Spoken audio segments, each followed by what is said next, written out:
Here at the U, we are honored to work with some of the industry's greatest talents, one of them being Sports Edition's broadcaster, Kenny McReynolds. He's a man with lots of stories to tell, but when it comes to his, he stays silent. Take a look at what we were able to find out about Kenny when he finally opened up to us about his life story. I don't think there was ever a time in my life that I did not want to be involved in sports in some way, shape, or form.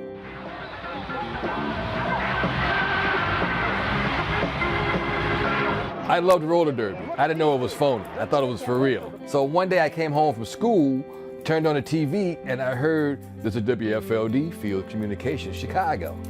Tomorrow night in Chicago's International Amphitheater, something we know you fans are going to really love. It's Chet Coppock, who was the play-by-play guy for roller derby. So I dialed 411. You could do that back in those days. Get the number to Channel 32, ask for Chet Coppock. He picks up the phone. I said, hey, my name is Kenny. I would like to see how you do it on TV. He says, no problem. That's when I fell in love with broadcasting and said, look, this is what I want to do. I owe my whole broadcasting career to the godfather of Chicago sports radio, Chet Coppock.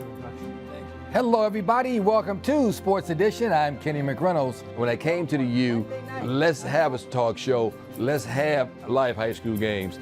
These kids work hard. They're the big following, but they needed a platform. We can help them get scholarships. We can help them get exposure. It's just the right thing to do to help these high school athletes. Here we go again. Derrick Rose. The 1 million. Showtime. And when Derrick Rose used to say, when we would do a high school game at Simeon, he said it was like the whole world was watching. It was like the NBA on NBC, but it was high school basketball on the U. There's nothing worse than losing a child. My daughter died at the age of 7, but I had to continue living. Life didn't stop because my daughter died. Every morning when I wake up, the first thing I do is I play Bill Withers. It's a lovely day. What can I do today to make today a better day? Just get up, have a great attitude, a great positive outlook on life. It may not look good today, but tomorrow or later today will always be a lovely day. A lovely day.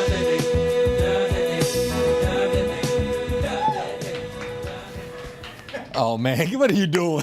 Get up. Deserves it, man. Ladies and gentlemen, Kenny McReynolds is in the building. So, Kenny, I know it's going to be tough for you to talk about yourself, but I have a lot of questions to ask, man. I want to start with Chet Coppock, very polarizing guy. You either love him or a lot of people have some things to say about him. Right. You are very high on Chet. Can you tell me a little bit about him? Well, I love Chet, like we saw in the piece. I called Chet. I was 12 years old. He didn't know me. He came into the Ida B. Wells housing projects, walked up 4 flights of steps, picked me up, took me to the Hammond Civic Center, and showed me how roller derby was done on TV. I love Chet Coppock. You know another thing I love about you is a lot of people go out there and do stuff for the community and they want to let everybody know, hey, this is what I'm doing. Well, for you, you've helped a lot of kids get into college with full ride scholarships. Well, you know, just like you, we're blessed to go to Notre Dame. Yes. Free.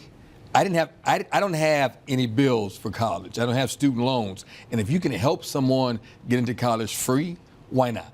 It's the right thing to do. Kenny, we know whenever you're in front of a camera, you're going to be okay. You're going to knock it out of the park. But you were inducted into Chicago Sports Hall of Fame, and you were not able to attend because something happened. Can you kind of shed light on what that was? Well, you know, I had a tumor removed off my left arm the week before the Hall of Fame. That's who there received the honor for you? Andre Dawson picked it up for me. I think I've heard that name before. And my nephew, Evan Allen Gessessa, picked it up. So an infection formed, then pneumonia formed, and I was in the hospital in ICU for 2 weeks. I actually died on the day of the Hall of Fame. That's unbelievable. Induction. Now, when you say you died? No, I died. And they were able to bring me back that same day. And which is a blessing. It's God. Yeah, that's unbelievable. It's truly a blessing that I'm here today to talk about it. So you call up the 1987 National League MVP, the Hall of Famer Andre the Hawk Dawson, and you say, hey, I want you to do this for me. I want you to receive it on my behalf. When they put me on the critical list, I called him that Saturday and said, hey, I don't know how much time I have. They put me on the critical list. He jumped on a plane, came to see me. He and my nephew picked up the award. He's the best friend I've ever had. He's a very special man, and I could not have had 2 better people to represent me at the Hall of Fame than my nephew and Andre Dawson. So Andre's a pretty special guy, right? You Oh, said without you said question. you could just call him and have him show up to do stuff. Yeah, he'll do anything, anytime. He's one of a kind. He is a great person. He's a great Hall of Fame baseball player, but he's a better person. I think I agree with you. You know why? Why? Andre's in the building. Andre, come on out. Where is He's going to present you with that award, man. I thought you had a plane to catch. Andre, Wait the a Hawk minute. Dawson right there. I thought you had a plane to catch yesterday. We were together yesterday, and he was on his way to the airport. Well, I did, but I just had to make this special trip here this morning to present this to you for a second time. Wow. You know, Yeah, the first time he brought it to the hospital. And I don't even remember it. I was This is out a more of it. comfortable place for you to be receiving Yeah, your well, award. yeah, this is the actual award, and they give you a, and here's your medal. and here's my medal So now, that they give you were there when Andre got inducted into the Baseball Hall of Fame. Yes, I So went when to he got a Cooperstown. pretty prestigious award, you were there. Yes. Now Andre gets to be here for you for that award. 2 Hall of Famers. Well, I am speechless. I'm shocked. No, wait. Hold the phone. No. I don't He's know speechless, who everybody. did this. Did Peanut Butter do this? That was Melissa Perez. Yeah, Peanut Butter Our did great this. producer, Melissa Perez. I owe you. Call it Peanut Butter, Yeah, huh? yeah. I'm shocked, but this guy is the best. He and my nephew did a wonderful job at the Hall of Fame induction ceremony while I was in the hospital, and I'm shocked. Thanks. I thought you were back in Miami. I didn't know you were still here. Well, you know, for me, it's an honor. I've known you prior to my coming to Chicago. I remember when you used to walk around with your cassette player and microphone. Hey, don't let people know I'm that old now. doing interviews at Wrigley Field, and when I came to Chicago as a Chicago Cub, you were one of the first people that I ran into again, and we kind of hit it off. We had that special connection with each other, and this dates back to 1987, and I'm proud to have had you in my life all that time. Well, I tell you what, I could not have connected with a better person than Andre Dawson. He is a wonderful person. And let me make one thing clear. Back in 1987, I was only 7 years old.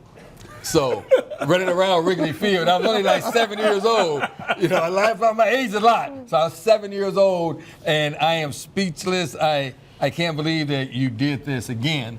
It was nice of you to pick it up for me October 2nd. This is a wonderful award, Jordan. It's unbelievable. It's wonderful for me to be a fly on the wall for this. 2 legends, countless Emmys, countless awards for you as well, Andre. You guys are looking at greatness right here.